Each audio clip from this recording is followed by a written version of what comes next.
going to go ahead and get started. So, next week will be your guys' last mini-term on Monday. Dr. Niger sent out an announcement about how that's going to go, but just in case you didn't see it, I'll give a kind of a brief rundown of what it was. So it's going to be very similar to mini-term 3. You're going to find it in the quizzes tab of Canvas. You're going to have 5 random multiple choice questions, a full free response problem, and you'll have to upload a file of your free response problem. And it looks like for this one, instead of doing a bunch of separate files, you're going to have to do it all in one file. So I guess, yeah, write it all down and then just scan it all in one file. It's to reduce the number of files Dr. Niger has to deal with. And then it looks like, so it's open. It opens at noon. It'll end at 1 p.m. It sounded like last time you guys had 2 hours to do it. This time you only get an hour. It's a 30-minute exam that you have 6 minutes to do, essentially. And again, that's next Monday at noon. Sorry, ends at 1. And the content of this exam will mainly cover what you've gone over on the last 3 homeworks: homework 7, 8, and 9. Not so much homework 7. Homework 7 mainly covered the multiple steady states and, the multiple steady states with the ignition extinction curve, which could be on there, but I would say mainly this exam will be focusing on catalyzed reactions and what is it? Oh, transfer limitations, mass and kinetic transfer limitations. So that's what we're going to be mainly focusing on in this review. So I'm going to be going over problems from exam 2 of 2018 and mini-term 4 of 2019. So on mini-term 2, Katie went over problems 2 and 4 for the last homework because that was non-isothermal systems. So I'll be going over number 1 and 3, which are mainly catalyzed. Well, at the very least, number 1 is catalyzed. So we're going to start with this one. All right. Okay. So we have an overall liquid phase reaction. A plus B goes to 0.5 D. Here is our mechanism with our stoichiometric numbers. S represents vacant sites. Then we got all our surface-bound reactive intermediates. Step 3 is irreversible. Steps 1, 2, and 4 are QE. Total number of sites is CT. Okay, so similar to what we've been given before. All right, so part A. Derive an expression for the concentration of surface-bound C species, C of S,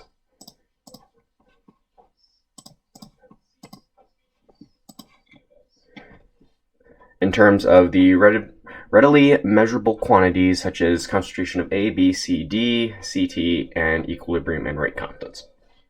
Okay, so we want to find an expression for C of S. Remembering that we can assume steps 1, 2, and 4 to be QE. Remember that at equilibrium, the equilibrium constant, Ki, whatever it might be, is equal to products over reactants.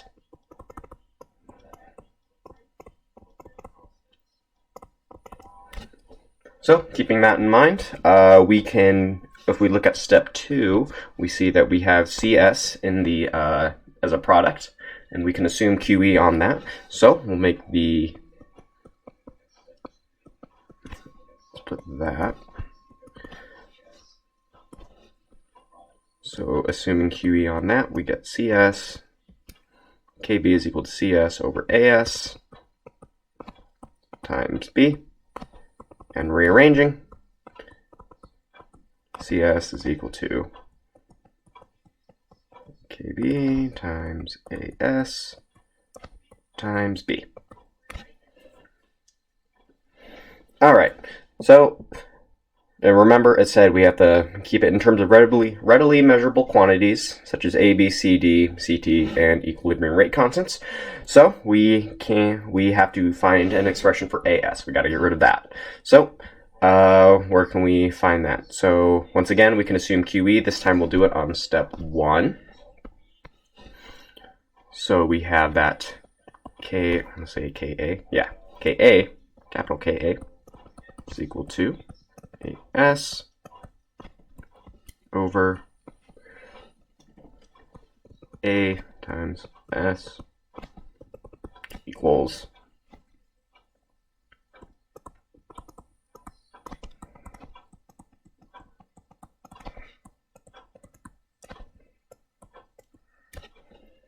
all right, plugging that in, we get that CS is equal to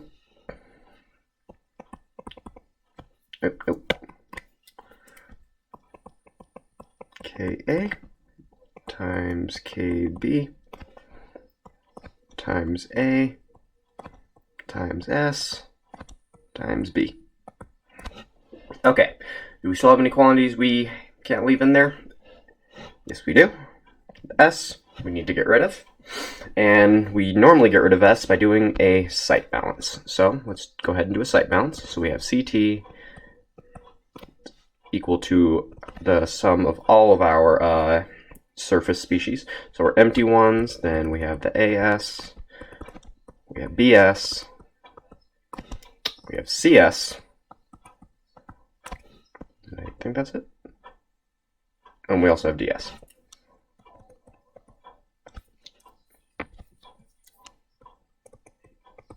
Do we have BS? No, we don't. Okay, that was my mistake. There we go. Okay, so we so far have an expression for A of S and CS, so now we need to find one for DS. And the way we're going to find one for DS, same way we've done it before for AS and CS, we're going to assume QE this time on step 4. So capital KD is equal to D times S over DS. Backwards, we get D, S is equal to D, S over capital K, D. All right, so plugging in all our expressions into our site balance. Make sure I get this right.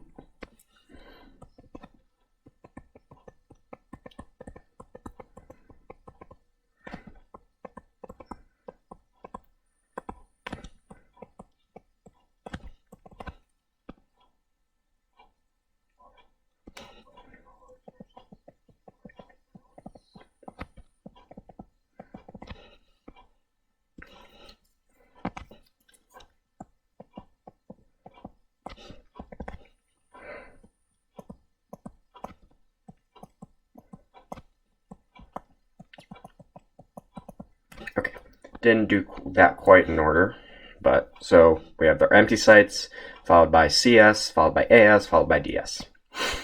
All right, and then solving for S will give us CT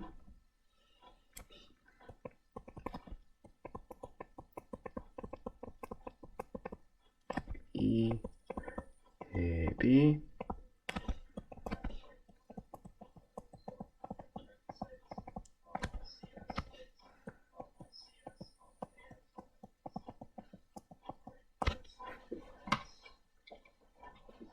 There's our expression for S. Now we can plug that back into our expression for CS that we found before, and we will get that C of S is equal to capital KA, capital KB,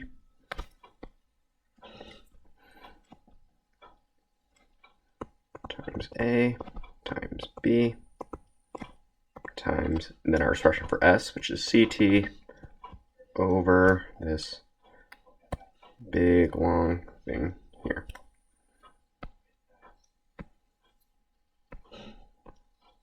Oh no, that's not what I want.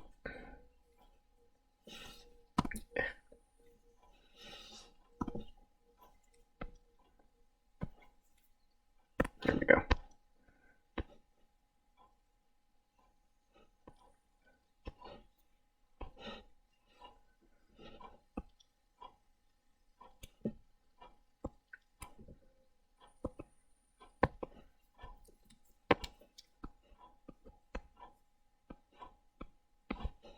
Didn't go in the prettiest, but you get the picture.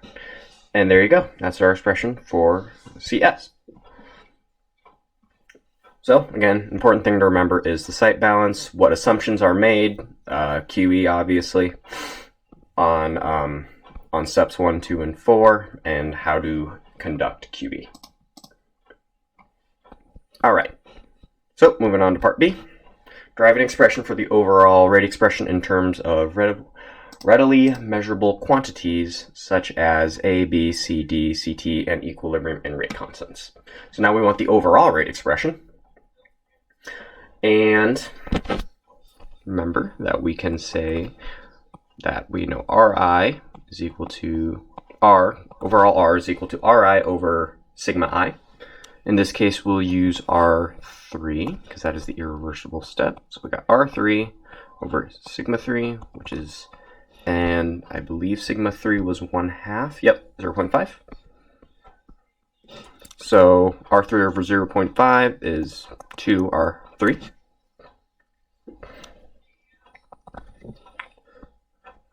R3, if we go up here, we can see that R3, this guy, can be written as 2 times C minus S squared over CT. Because remember, they're all elementary steps. It was, I don't exactly remember how R3 was, but I'll just write it down here real quick. Goes to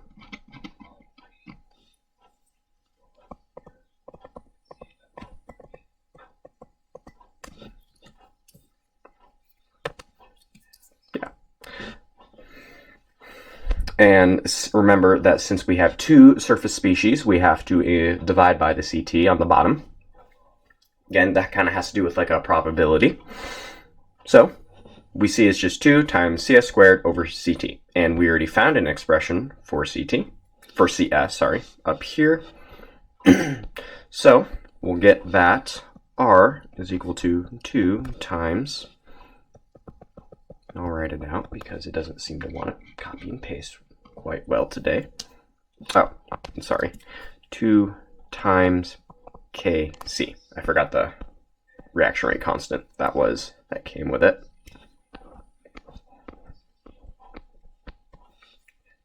So we got 2 times Ka. Oh man, I gotta get this right. 2 times Kc times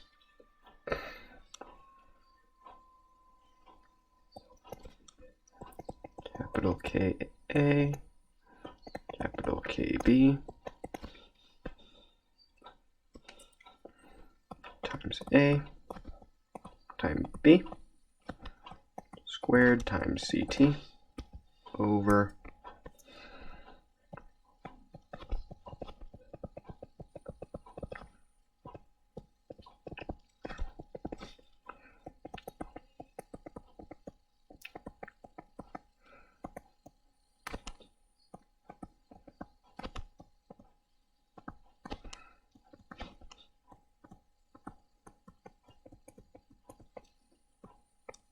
squared. And remember that we had it would be the CT squared over here, but we had a CT on the bottom, so that canceled out. And that's it for that one. All right, what is the rate expression if S is the most abundant surface species, is the most abundant surface intermediate, or massy? S is massy, essentially. So when S is massy, or anything is massy, that means that we can cancel out everything that isn't massy. So going back to the total site balance, if we assume that S is massy, that means we can assume that everything else is small enough that it's approximately 0. So that means CT is basically just equal to S. And going back up here, remember that our expression for CS was found to be Ka times capital Ka times Kb times A times S times B. So now instead of having to do that big nasty site balance, it simplified down to the concentration of S is now just CT. So now we can just say this.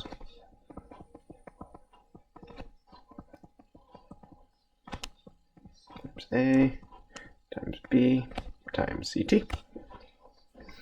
So, what is the rate expression if F is the most abundant surface species? Now we have a new expression for CS. And we already said what our overall rate was. So now we just plug that back in. So R is equal to 2 times Kc times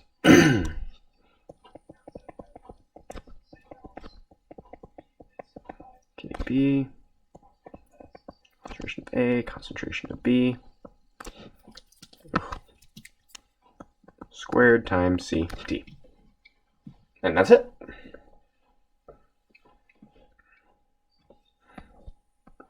All right, part D. So the overall rate expression is that rate expression right there. In this case, derive an expression for the apparent activation energy of the system, the apparent, in terms of the activation energies, heats of adsorption of the relevant steps and components. Show that the apparent activation energy is less than the activation energy of the surface reaction. Step 3. Okay, so remember that our K apparent is going to be equal to our Kc times our capital Ka and our capital Kb. It's just the amalgamation of all of our rate and equilibrium constants. And then going back to kind of that Arrhenius equation graph, we know that log K apparent over 1 over T, which is essentially like just the derivative of log K apparent versus 1 over T. And then applying the rules of a log, C over 1 over T.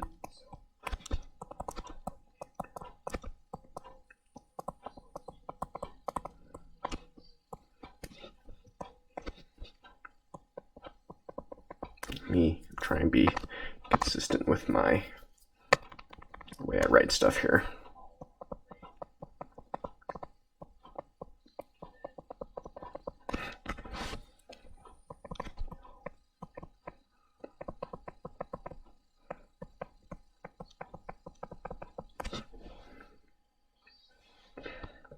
All right, and again, remembering back to that Arrhenius equation graph, the derivative of that K apparent versus 1 over T is negative activation energy over R, or in this case, our apparent activation energy. Should be EC over R, and remember that for an equilibrium constant, it's not the activation energy, but rather the delta H, heat of reaction, E over R. So we cancel all the negatives, cancel all the R's, and we end up with the E apparent is equal to EC plus delta H A plus delta H B. So EC is the activation energy of our third step. Delta HA is the heat of reaction involved with the first, and delta HB is the heat of reaction involved with the second. So we want to see that EC is less than EA. No, E apparent is less than EC, sorry.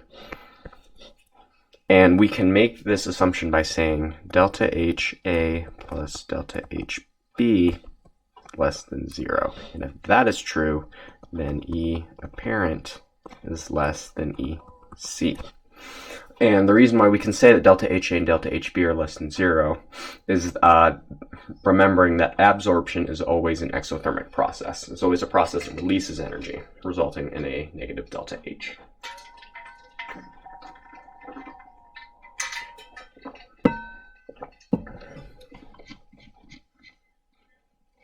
All right, I think that covers, yes, I'll say that. So adsorption is always exothermic.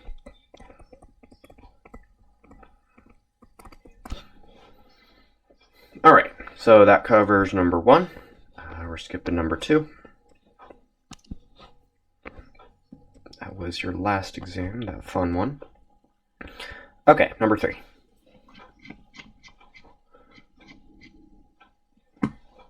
Okay, so we have 2 parallel reactions that can occur within a spherical catalyst pellet. So spherical is a good one to know. So reaction 1, A goes to B with a rate constant K0. This is a 0 order reaction. Reaction 2, A goes to C with a rate constant K1. This is an elementary reaction. Okay, write an expression for the selectivity of B compared to C. So SB over C. Ignore any mass transfer limitations. Remember to use the surface concentrations of the species.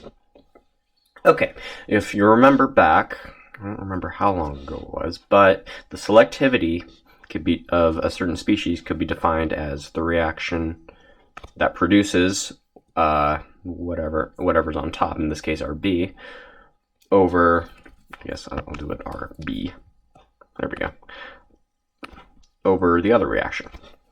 So our selectivity of B compared to C is the reaction that produces B over the reaction that produces C.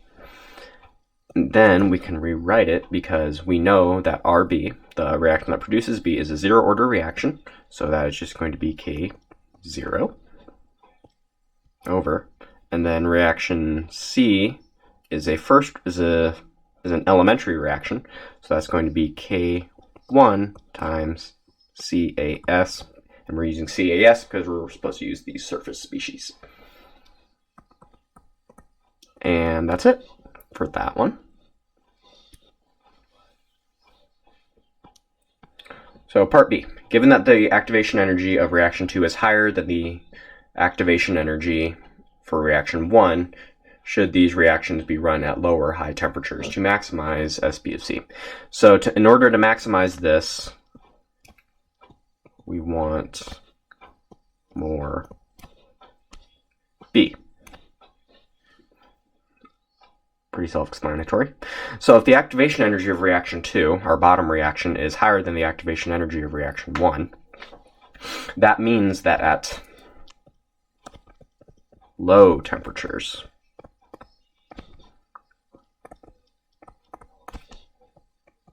we will maximize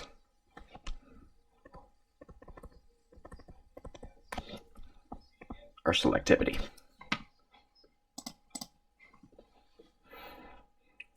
And again, that's got to do with that the activation energy of reaction 2 is higher than the activation energy of reaction 1. So at higher temperatures, we're more likely to induce reaction 2, thus decreasing our selectivity. So we would like to keep the temperatures lower. All right. So these reactions are now conducted in a spherical pellet system. Again, spherical is important to know, with very severe internal mass transfer limitations. There's no external mass transfer limitations. We get a bunch of values. Write an expression for the Thiele modulus for the spherical pellet for the 0 order reaction 1. Okay. So for the Thiele modulus, let me just make sure I get this equation right.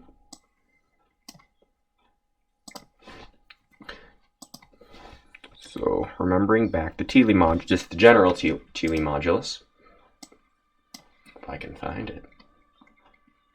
There it is.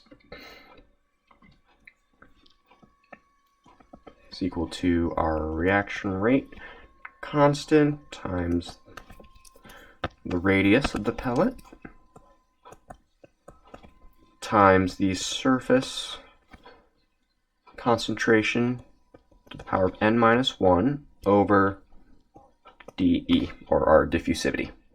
So, knowing that n is equal to 0, we can rewrite this. So we have Thiele modulus 0 squared is equal to K0 times R squared times CAS to the 0 minus 1 over dE. And then resolving it for what we need, we can say that the Thiele modulus is equal to R times the square root of K0 times, nope, not times anything, divided by the effective diffusivity times the surface concentration. And that's it for that one.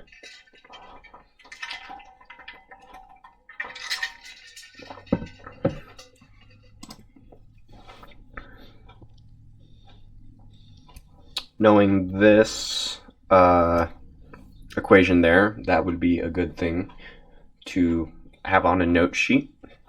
Not sure what the note sheet policy is now.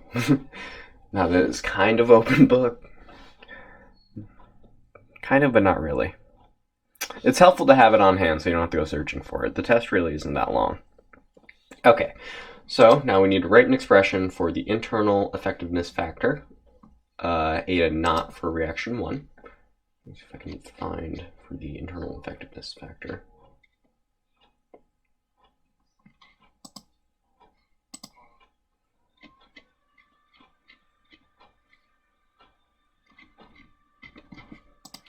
For reaction 1.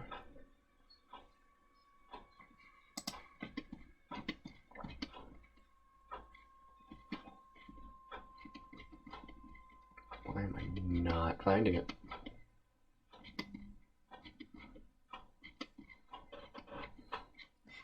This is why it's good to have it all on hand.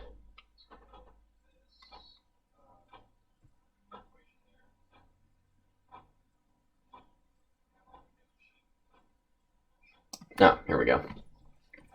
Okay, so we said that it has very severe internal mass transfer limitations, or very severe diffusion limitations, which means that our Thiele modulus is large. And when it is large,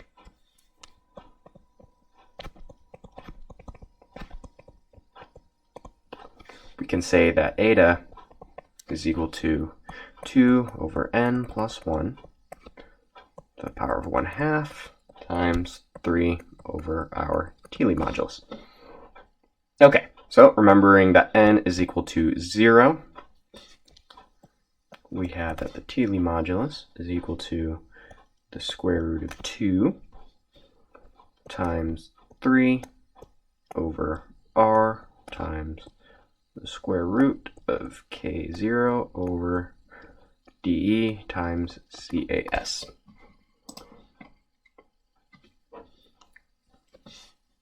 And there you go. That is for the effectiveness factor. And again, it's good to know this stuff.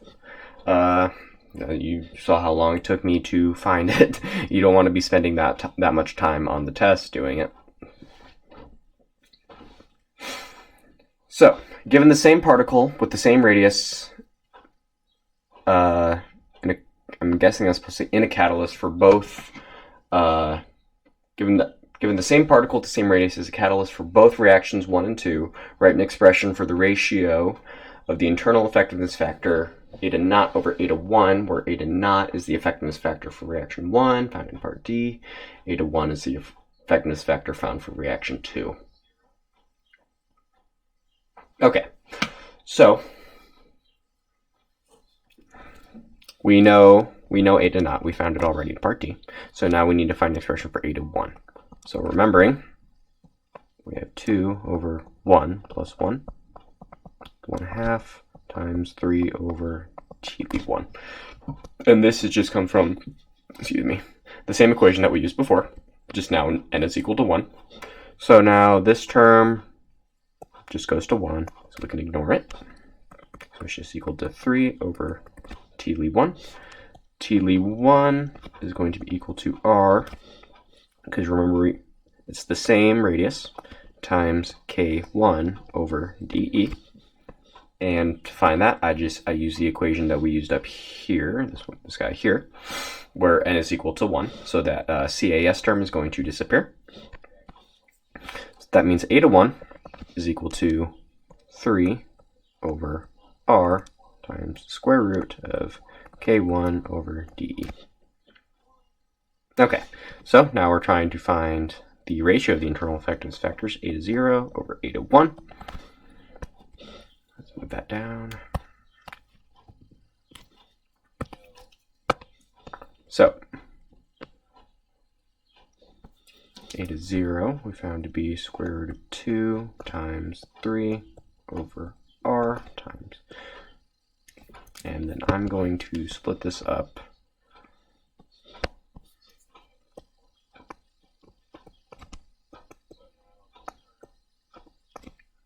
so it makes sense. So it'll be easier to see when we start to cancel out some terms. Only write my radicals right.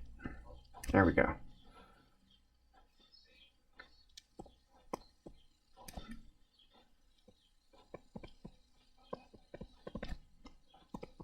For DE.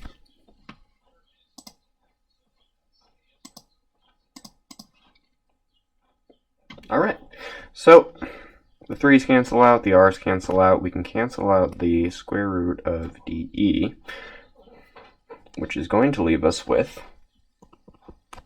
everything under a radical.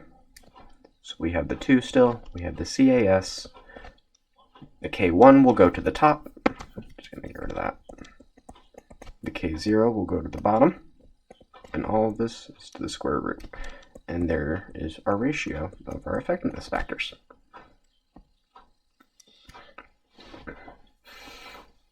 So the thing with this one is you got to go through and find the Thiele modulus for your second reaction and your internal effectiveness factor for your second reaction. But you've already done it for reaction 1, so it's kind of wash and repeat finding it for reaction 2. Just being sure that you follow the equations. Okay, using your answer in part E, consider the internal mass transfer limitations. Considering the internal mass transfer limitations, write an expression for the selectivity of B compared to C. Okay, so considering our internal mass transfer limitations, this internal effectiveness factor considers those limitations. B over RC. So, plugging in the terms we already found, we already know what eta naught over eta 1 is. We just found that. So that is 2 times CAS times K1 over K naught, square root of that, times, and for the RB over RC, K0 over K1 times CAS. All right, plugging those in, simplifying as far down as you can, you get 2 times K naught over K1 times CAS. And there you go. There's your selectivity considering internal mass transfer limitations.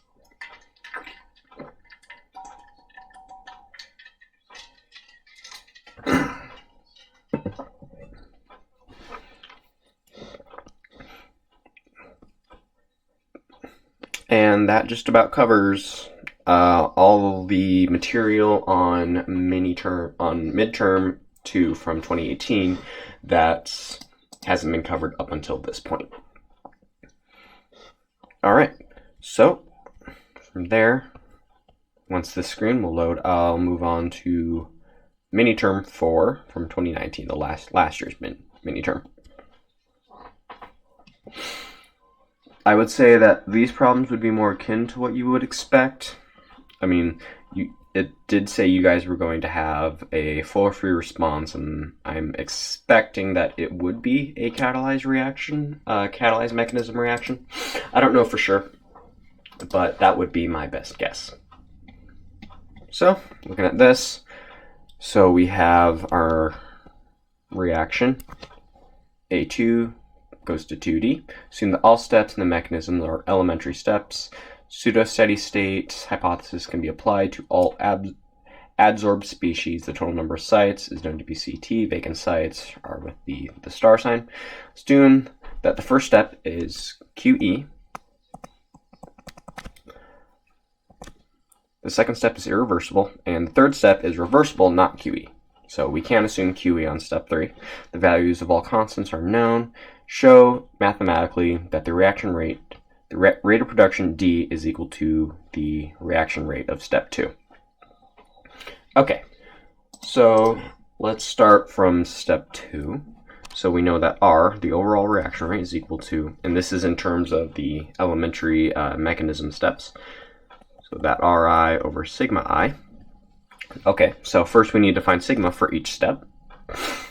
So we have our overall reaction here. We have our then our steps. So we see that we have one A2, so that means an A2 only shows up once. So sigma 1 is equal to 1. We have 2D, just normal D, only shows up once. So that is sigma 3, not 2. It's equal to 2. We multiply this by 2, we'll end up with 2D star, which means we need 2D star on the other side. And D star only shows up once in this reaction, so this one will also have to be equal to 2. Okay, so we know R2 over sigma 2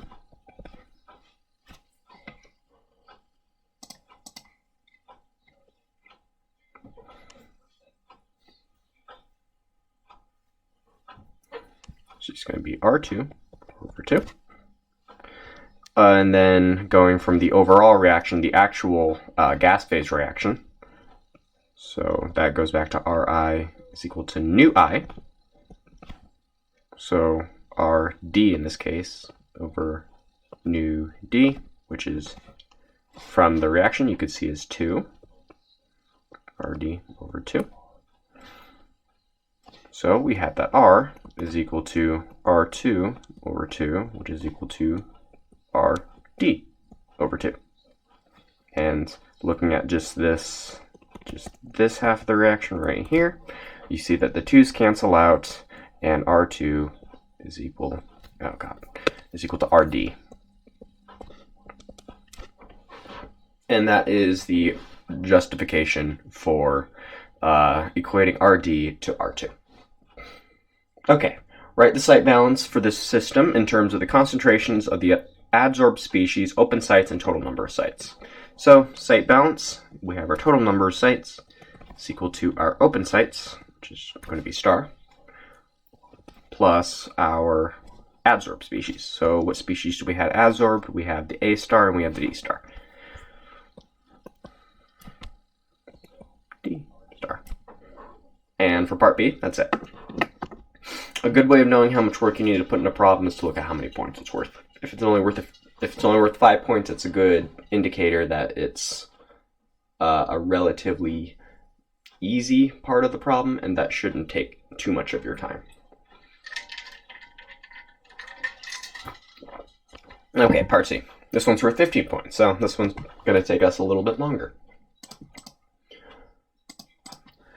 Write the rate expression for the rate of formation of D, Rd, using only given values and the values that can be easily measured experimentally.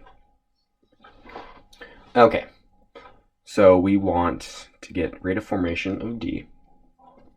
Remember, we said that Rd is equal to R2.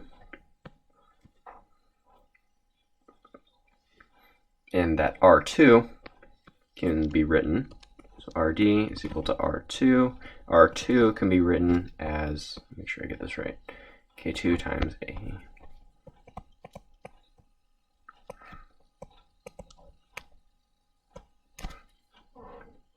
Okay, now we got to find an expression for A star. So, for A star, we can apply pseudo-steady state onto step 1. So remember that at equilibrium, products equals reactants, so we have that, what was it? Oh, okay. I see now. So the products over reactants, we have the A star squared over A2 times star squared. And just a heads up that for the QE, it should be the A star squared is equal to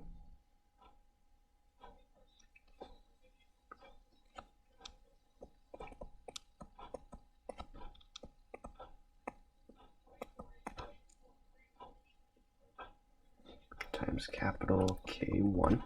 Both sides should technically be divided by CT, because remember we have 2 surface species on each side. but obviously since both sides are doing it, they both cancel out. Okay, so there's our expression for, then we can, oh sorry, we're not done yet. We need an expression for A star is equal to concentration over empty sites times capital K1 times A2. All right, so there's A star. So plugging that in, we have RD is equal to K2 times our empty sites times capital K1 times A2. Okay, so now we see we still have the empty sites that we need to get rid of. In order to do that, we will have to use the site balance up here. But before we can do the site balance, we need to find an expression for D star. In order to find an expression for D star, we will have to do pseudo-steady state analysis. Because we were told that even though R3 is reversible, it is not QE. So we'll do pseudo-steady state on D star.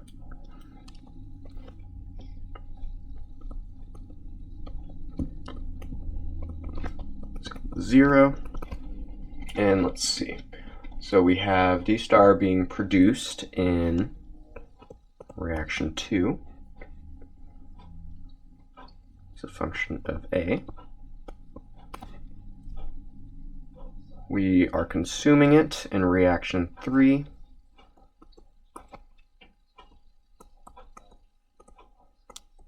And we are producing it in the reverse of reaction 3.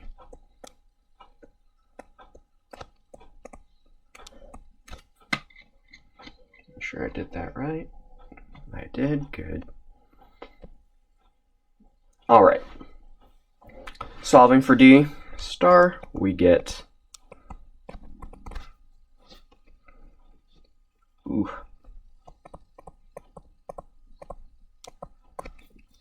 Sorry, my A's are going to start looking like stars.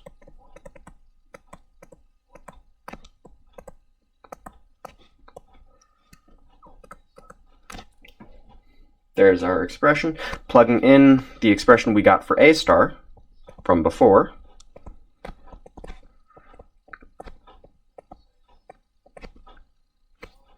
Ugh, man. There we go.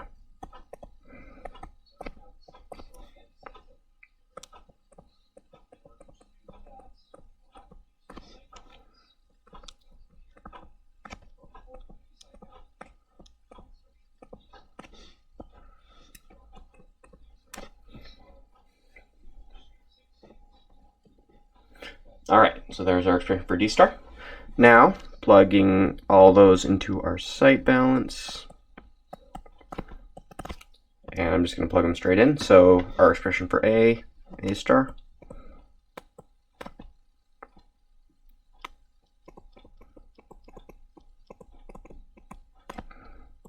And our expression for D star, which was this guy. I'm going to see if I can just copy and paste them. Hopefully it won't give me too much of a problem.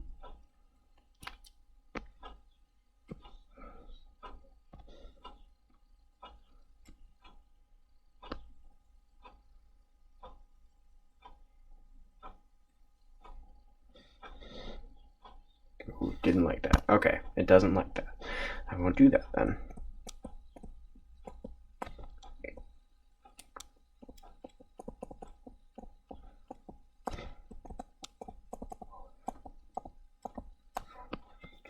I'm just going to go off page. It's okay. Over K3. All right. Solving for our star. We're going to get it that it's equal to CT over 1 plus square root of capital K1, A2.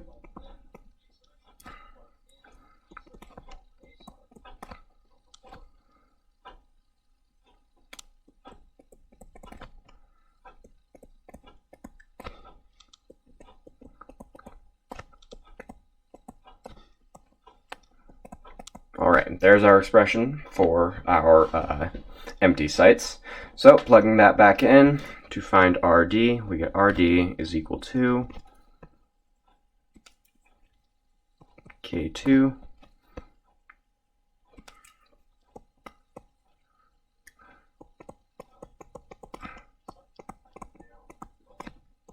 T over that hot mess right there.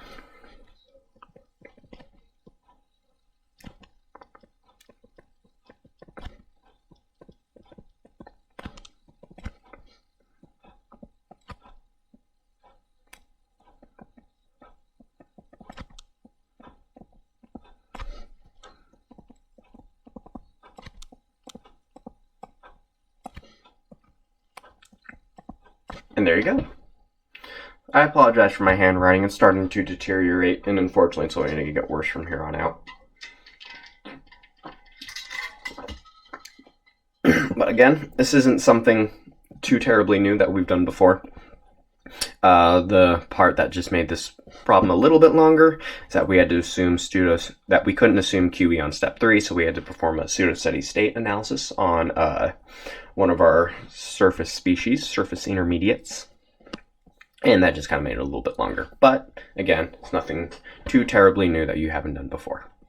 So there's our expression for R of D, which I think, yeah, that's what we're trying to find. Okay, so moving on to part D. Simplify your expression from part C, assuming that both of the following assumptions apply together. A star and D star are massy. Step 3 is now QE with equilibrium constant K3. So we can assume now that CT ignores the empty sites.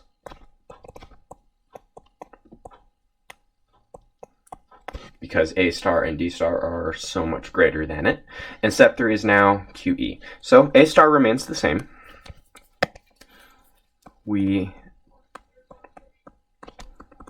A star is still the first reaction, sorry. Oh, sorry, I didn't see that question. You're recording this? Yes, I am. I will post it too. So A star is this, yeah, sorry, it's the same. It is still this expression, oh my god, right here.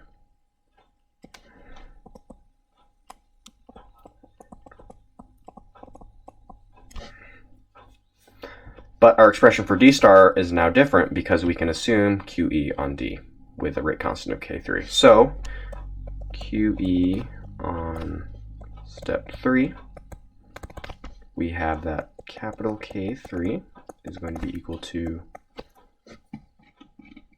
make sure, there we go, D, oh my god,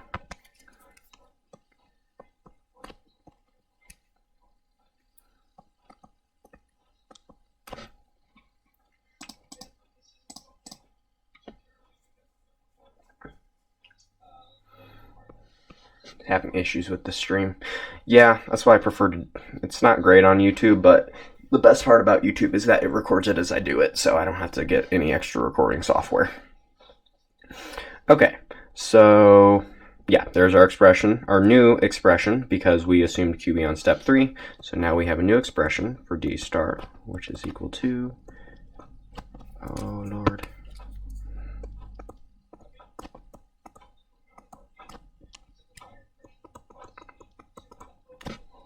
right there. Okay, now our site balance.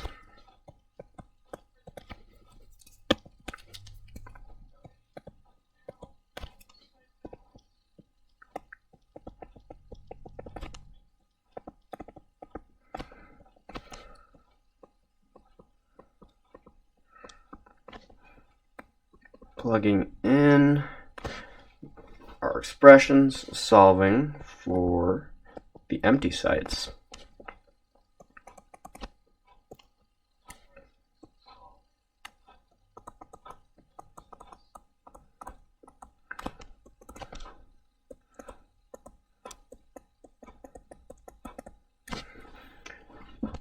And then going back up here, so this guy right here.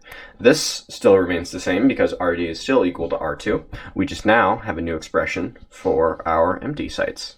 So we have that RD is equal to, wait, was there a 2? Am I remembering something wrong? No, there isn't. All right. There's a K2, that's right.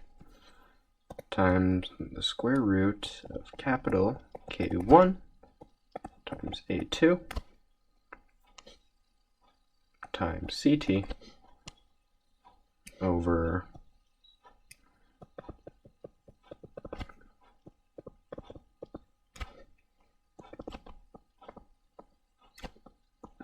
capital K3. Hopefully that doesn't look as bad as I think it does, but I think it does. Probably looks worse to you guys, but there you go. And we come, oh my god, we come to this because of the assumptions that we made, that we made assumed massing on our two surface species, which means our empty sites goes to 0. And then assuming QE on step 3 gives us a new expression for our D star, which gives us a new expression for our empty sites and ultimately new expression for our overall reaction rate. Oh, that covers step 1? That's all number 1 was? Oh, okay. And yeah, that covers number 1 then. I thought there was more to it.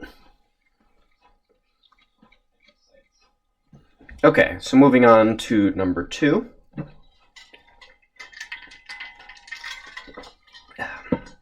So Satterfield and Cortez published a study in 1970 using a platinum mesh wire catalyst for the oxidation of hexane in a flow reactor. The results of hexane conversion versus gas temperature are shown in the graph below. The feed is 0.133% hexane. Both the multiple choice and free response, they're all based off this figure. Okay, for the following conditions, is the reaction transport limited or kinetically limited? Okay, so we have our first one is 430 degrees at 250 cubic centimeters. I'm assuming that's cubic centimeters per second. So 430 degrees is going to be about right here. And then 250 cubic centimeters, that is our squares, so that's going to be right here. So we're on what looks to be a linear increase in our conversion as a function of temperature. And remember back, I think it was, the one we just did, homework 9, that temperature mass transfer increases, once we hit a certain point, we're going to be no longer kinetically limited, but mass transfer limited. And now that we are in this linear region, we are going to be strictly mass transfer limited. So we are transport limited right there. So 370 degrees C at the same flow rate, 370 is going to be, let's see, right there, right here. So going up as straight as I can possibly get it to go. We are on this this one section that we can see is increasing almost kind of exponentially with temperature. So we could say right there we are kinetically limited because it is a much stronger function of temperature.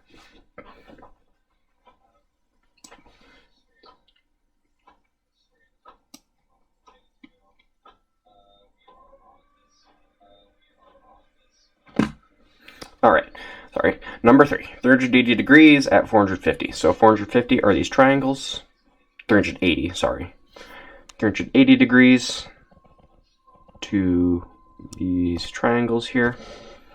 Again, we're on this one segment of the line that is increasing what seems to be exponentially with temperature. It is a much stronger function of temperature than these linear areas, so we can say that it is kinetically limited. Okay, 440 degrees at 165 cubic centimeters. That's going to be the circle ones up here. 440 is going to be in the middle here.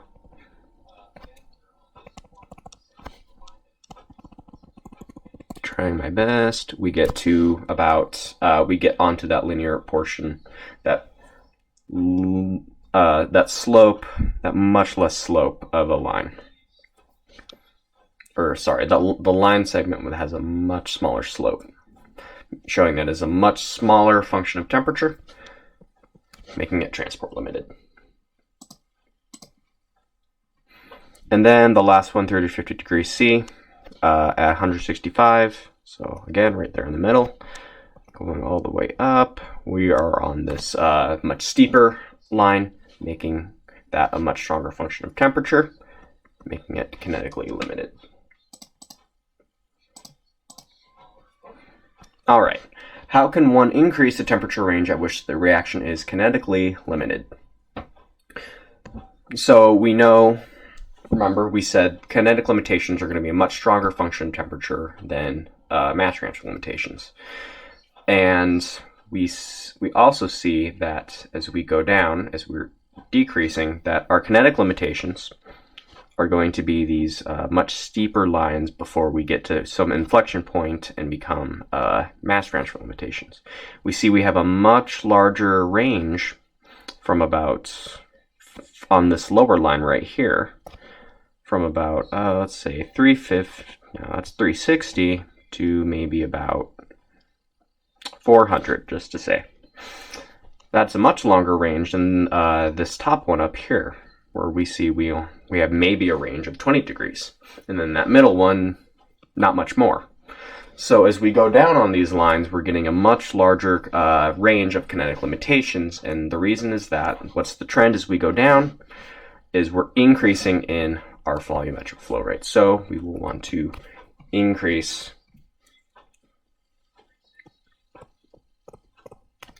the flow rate.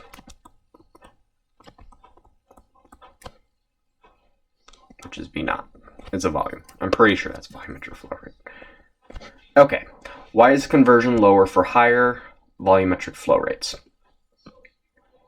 Because you see, as we go to these triangles here, that's the 450, a much higher flow rate, we're getting much lower conversion.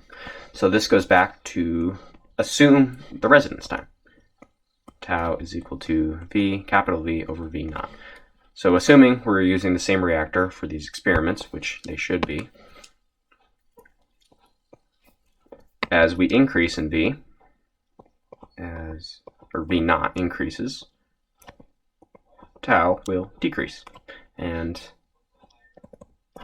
as tau decreases, it spends less time, the reactants spend less time in the reactor.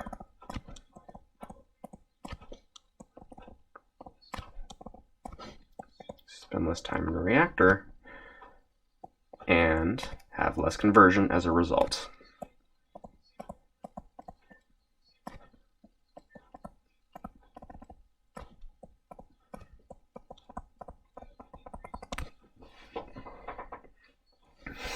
So that's the justification for that. I hope that graph made sense. And that just about covers essentially everything that's going to be on the exam. So as I mentioned before, the main points on this exam are going to be catalyzed reactions, like what we did here, and transport and kinetic limitations, reading a graph like this. Or as another side, it could be reading a graph like this. I would say that if you understand this graph from homework 9, the last homework, then you'll be good. Understand that once you reach a certain temperature, you're no longer going to be kinetically limited. Understand that once you reach a certain, potentially once you reach a certain flow rate, you'll likely not be mass transfer or externally mass transfer limited. That's kind of what this problem was getting at. Going through the rest of this homework, these problems 4 and 5, these maybe without the numbers. I don't know if I've had really any exams from Dr. Niagara that require us to use a calculator with numbers, but something of this style where you have to consider concentration profiles or the Thiele modulus, which we did a couple with that. That I would expect to see. You could expect to see on the exam. The internal effectiveness factor, and he did not mention this to you guys, but he did mention this to us just in case. Non-ideal reactors will not be on this mini term. They will likely be on the final, but he mentioned not having it on this midterm. So that's one you don't have to worry about. And then homework 8, I believe homework 8 was more of the same. Yeah, so catalyzed reaction and external mass transfer limitations, definitely all fair game. From homework 7, you guys kind of already did multiple steady states. Actually, it was on the last one, and I kind of don't think he'll do ignition extinction curves, because that also kind of falls under multiple steady states. So that's kind of where my thoughts are. It's going to definitely be a catalyzed mechanism and a likely external mass transfer limitations. Since you guys got multiple choice, it's easier for him to ask conceptual problems.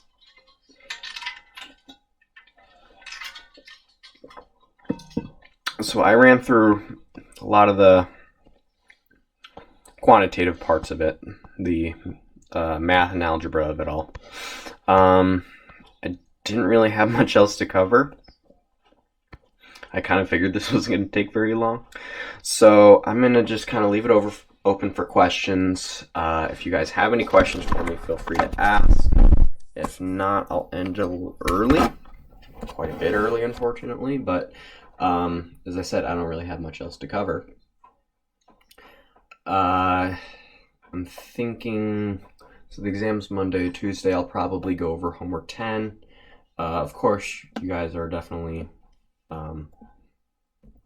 more than welcome to email myself or Katie or Dr. Knight, maybe myself and Katie, over the weekend with any questions you might have, any confusions. Of course, you can ask it on Piazza. I don't know if people are still using Piazza. These videos seem to help most people, but that's what I plan on leaving it on.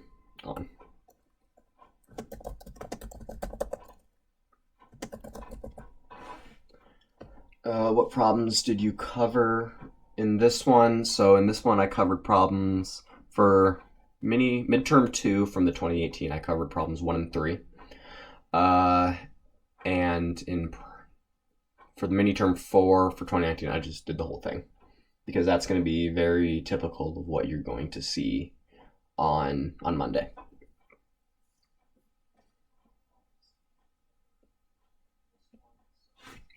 Zoom. There we go.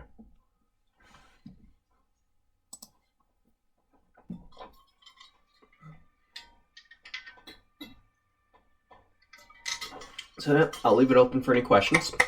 You guys feel free to ask. If I don't really get any in a little bit, I'll just end it a little early. And wish you all luck. Again, we'll be available this weekend to answer any questions you guys might have.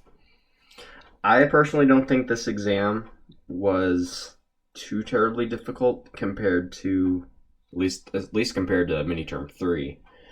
But the average for my class last year, the average on mini-term 3 and mini-term 4 were the same.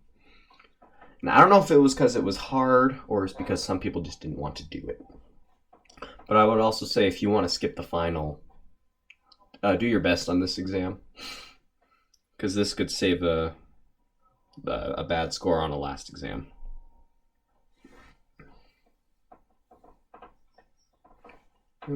I'll just leave it open for questions now. Go ahead and ask. If not, then I'll just end a little early.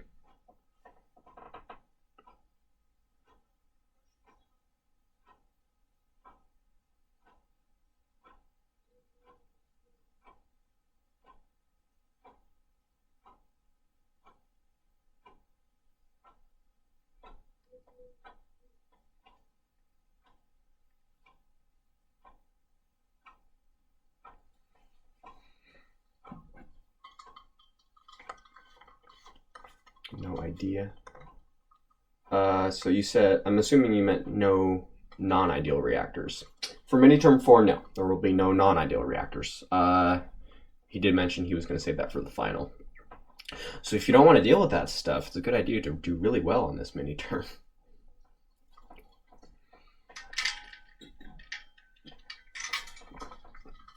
But no, there weren't any non-ideal reactors on midterm 2 from 2018 or the last Miniterm for 2019. And I think he's going to stay in that vein, but again, it's going to be fair game for the final. Everything's fair game for the final. That's how the final works.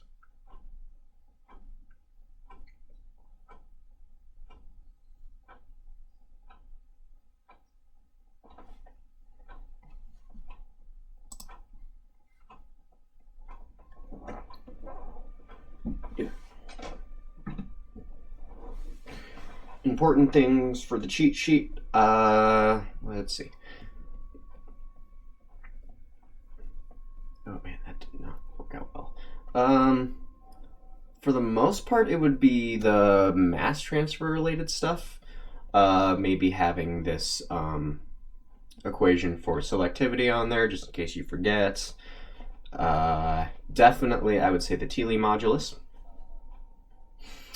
This equation for the Thiele modulus, the equation for the internal effectiveness factor and when you can use it. So in this case, you can use this equation for the internal effectiveness factor at when it's large. And when it's large, that means you have severe limitations.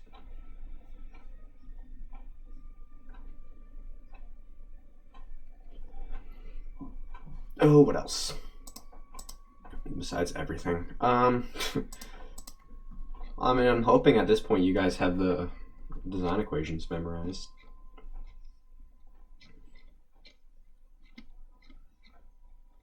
Oh, another good one to know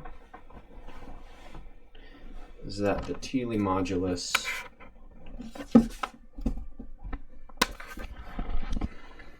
here, I might just show you.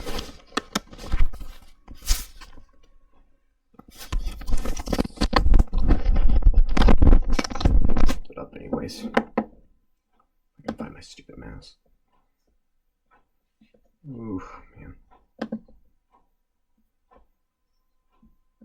This is a great slide to look at.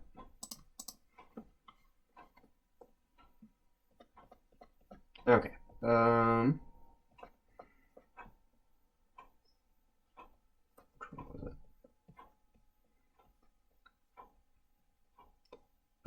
This here, that stuff here wouldn't hurt, and then kind of this, some of this information here. So the Thiele note that Thiele modulus is a ratio of the surface reaction rate and the diffusion rate.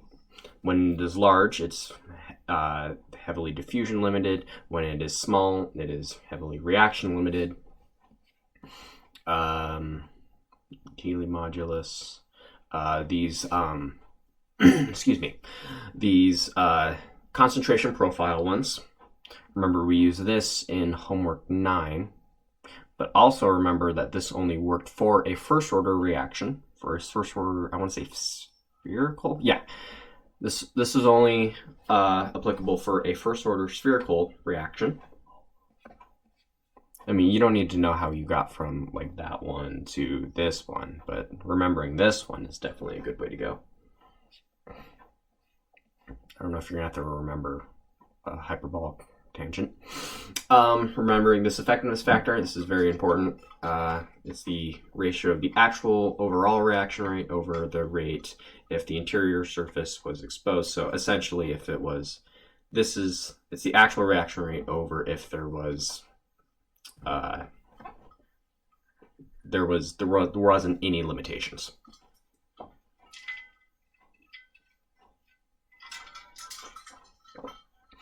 And it is a ratio of, the reaction rate over your surface reaction rate. The assumptions on when you can use these equations for the internal effectiveness factor. For instance, this one here, which I believe we used also in homework 9, this is only good for a first order spherical pellet. The approximations you can make if the telemodulus is greater than 2, you can reduce it there. If it's greater than 20, you can reduce it down even further. I think in general, for large values, in general, I believe this one works for large telemodulus. This one is good for all orders. Don't know if it's just for spherical. Doesn't look like you did that.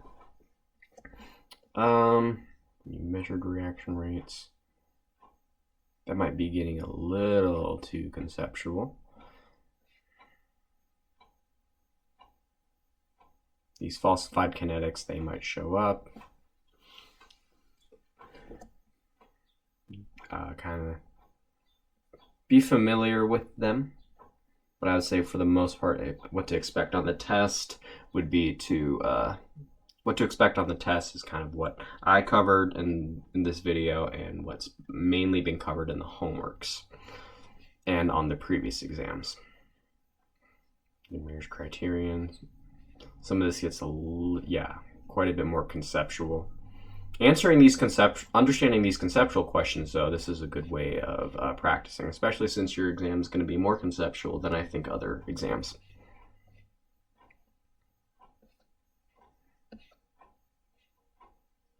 Yeah. And then that would be the last slide I would worry about. Everything, these non-ideal ones and these pressure drop ones, don't worry so much about. I'm just gonna click through them real quick just to see if there's anything else important that I'm missing. I hope I'm not missing anything. If you feel like I am, just go ahead and ask.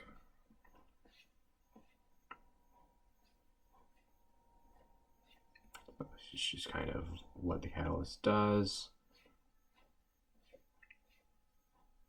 Active sites on the catalyst, physisorption, chemisorption,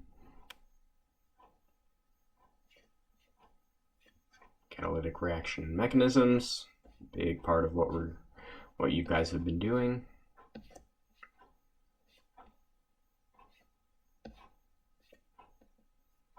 feel like there's a big one that I'm missing. Oh, I think it had to do with the flux. Yeah, I think that's what I'm forgetting.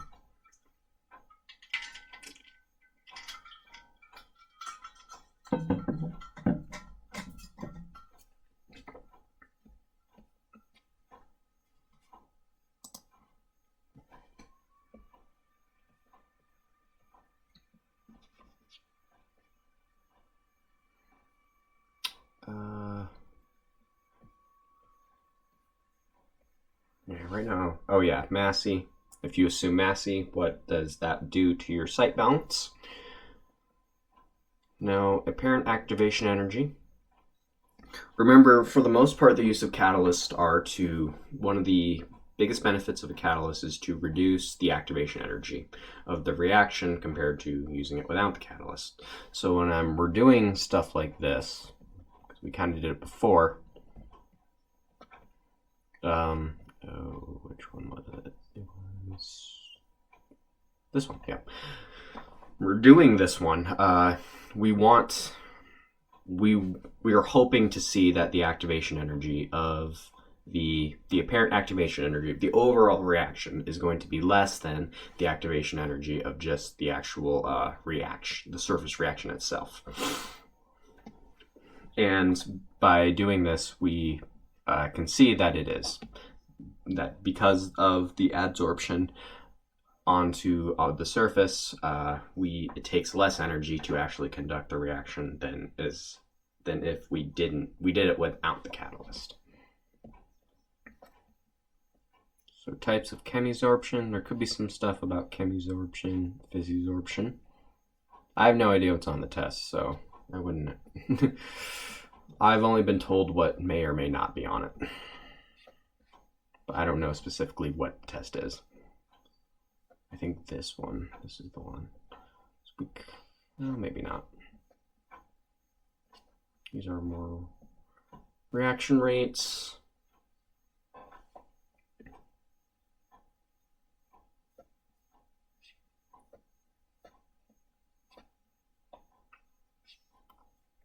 That's the one I'm looking for.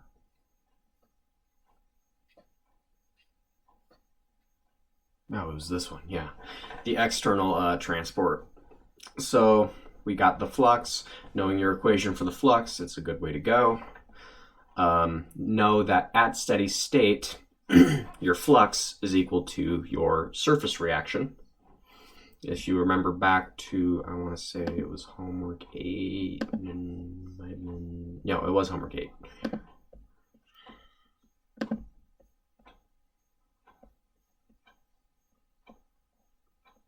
When's it a load? Come on. There we go. So remembering back to this one, where we had this surface reaction, and we're assuming steady state.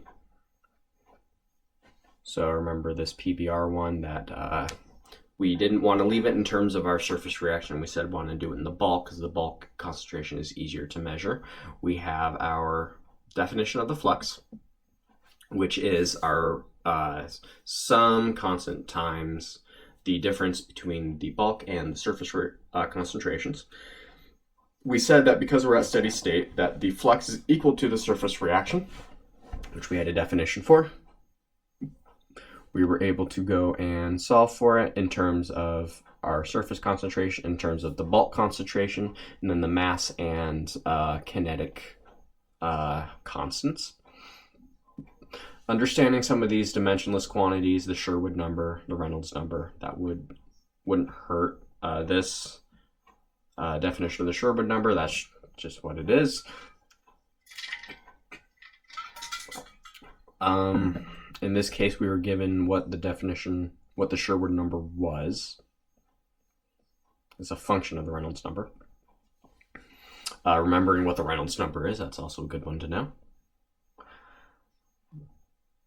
How to get from a reaction rate constant on a volume basis to a mass or a surface area basis. Again, don't forget about gas reactions. That could always come back. That's always a fun one. And am I missing anything? I hope not. Yeah, this K effective, sum of resistances in parallel. Limiting behavior, this is another one that we kind of touched on in other areas. This is just puts it into more of a mathematical, to more of a quantitative example rather than a qualitative one. So for a fast surface reaction, our reaction rate constant is going to be much greater than our Kc, which is our mass transfer. Our probably more like a diffusion constant, which means that it's going to be heavily, if it's a fast surface reaction, it's going to be transport limited.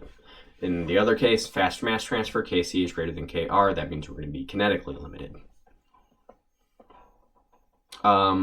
Yes, temperature effects on Kr, Kc. These are also good ones to know.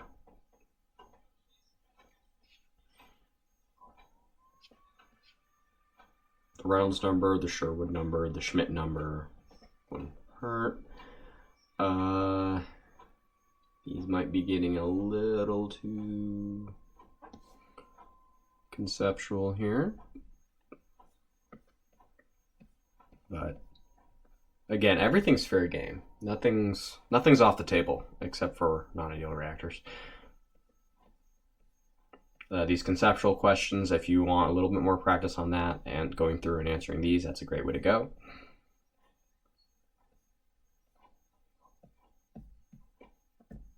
And yeah, I think I've covered about everything that's going to be on the exam. I don't know if you guys have any more specific questions. Feel free to ask if you do. But yeah, this video will be posted. You guys are more than welcome to go through it. The solutions have already been posted, so you guys can go look through those. Kind of doubt that the stuff for the exam's been posted. I can take a look. There's a study guide if you need a little bit more, want a little bit more. That's pretty short.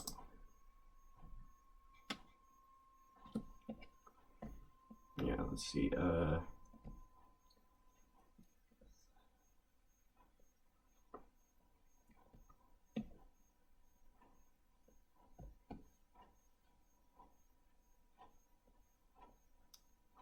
So yeah, running through that would also be a great way to go. This is definitely pretty heavy on conceptual stuff.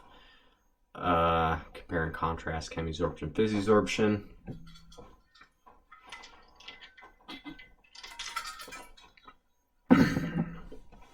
Again, this is just kind of a starting point. Good, I'll need to rewatch what I missed you doing. Yep, I'll have it posted when I'm done here. It takes a little bit to upload, but it'll be in the same playlist everything else is.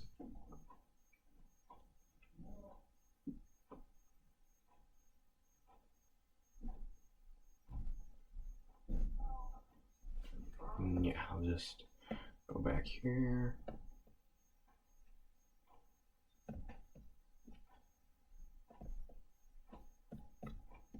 Yep, just leave it open for questions. If I don't get any questions, I'll end it a little early.